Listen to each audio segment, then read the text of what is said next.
Bonjour à tous et bienvenue. Je suis heureuse de vous retrouver pour la suite de notre étude sur le livre de Marc. Après avoir vu les foules suivre Yeshua, les guérisons se multiplier et même les esprits impurs reconnaître son autorité, nous arrivons maintenant à un point clé de son ministère, le choix des 12. Ce passage est fondamental parce qu'il montre comment Yeshua structure son œuvre et prépare la suite. Avant d'entrer dans l'explication, prenons le temps de lire le texte biblique. Nous sommes dans Marc 3, du verset 13 au verset 19, qui nous dit « Yeshua monta ensuite sur la montagne. Il appela ceux qu'il voulut, et ils vinrent auprès de lui. Il en établit 12 pour les avoir avec lui et pour les envoyer prêcher avec le pouvoir de chasser les démons.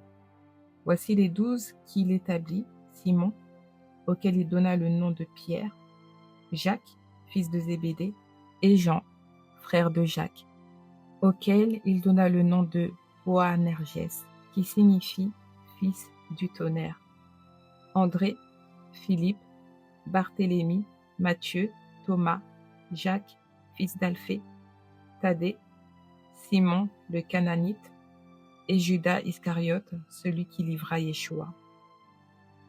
Marc commence ce passage en nous disant que Yeshua monte sur la montagne. Dans la Bible, la montagne est un lieu particulier, un lieu de rencontre avec Yahvé, un lieu de décision et de révélation. Ce détail nous montre que le choix des 12 n'est pas un choix fait à la légère.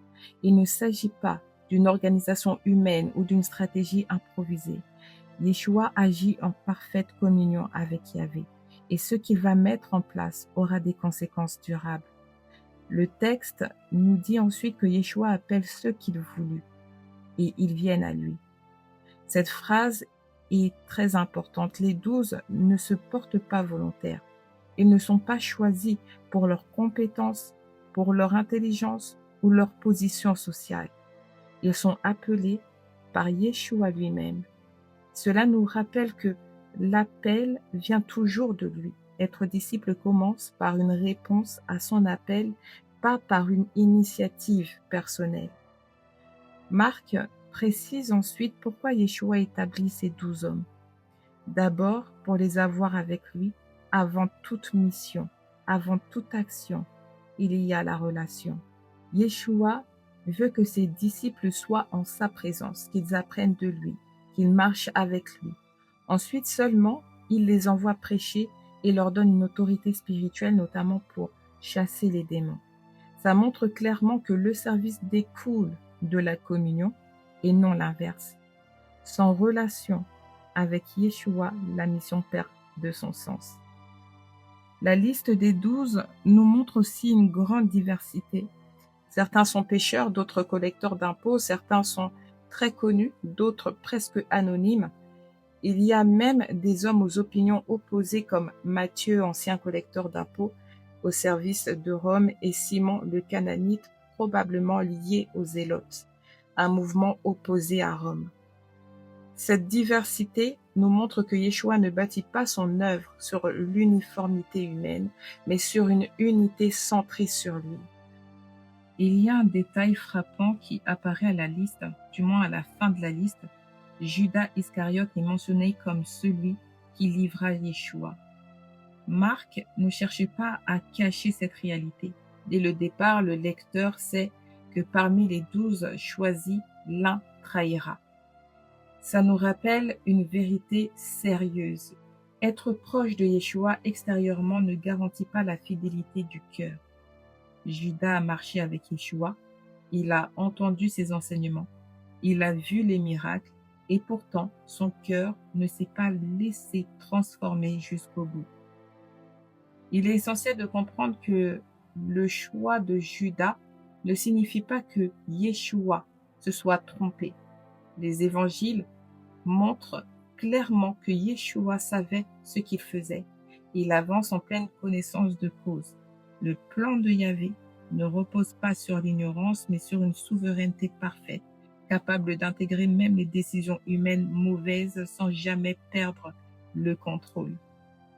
La trahison de Judas est une responsabilité humaine réelle, mais elle ne surprend pas Yahvé et ne fait pas échouer son dessein. Bien au contraire, Judas était là parce qu'il fallait qu'il soit là. La présence de Judas parmi les 12 nous enseigne aussi quelque chose de profond sur le discipulat. Être disciple ne consiste pas seulement à être appelé ni même à servir. Judas a été envoyé prêcher. Il a participé à l'œuvre. Mais cela n'a jamais remplacé une relation sincère et transformante avec Yeshua. Ce passage nous rappelle que le service ne remplace jamais la transformation du cœur. On peut être actif dans l'œuvre, faire, prêcher, évangéliser et pourtant rester loin intérieurement du Seigneur. Pour conclure, Marc 3 du verset 13 au verset 19 nous montre que tout commence et tout repose sur Yeshua. C'est lui qui appelle, qui choisit et qui envoie. Les disciples ne sont jamais au centre, Yeshua est au centre. Être disciple, ce n'est pas d'abord faire, mais être avec lui, apprendre de lui et se laisser transformer par lui. La mission, l'autorité et le service viennent ensuite comme le fruit naturel d'une relation vivante. Ce passage nous invite à examiner notre propre marche. Sommes-nous simplement proches extérieurement ou bien réellement attachés à Yeshua de tout notre cœur? Car seule une relation sincère avec lui produit une foi solide, durable et fidèle. N'hésitez pas à partager vos réflexions en commentaire, à transmettre cette étude à vos proches et si vous n'êtes pas encore abonné, abonnez-vous afin de ne rien manquer de la suite de cette étude sur l'évangile de Marc qui, j'ose croire, vous bénit. Merci à vous, c'était la prophétesse Naomi Beno. Shalom.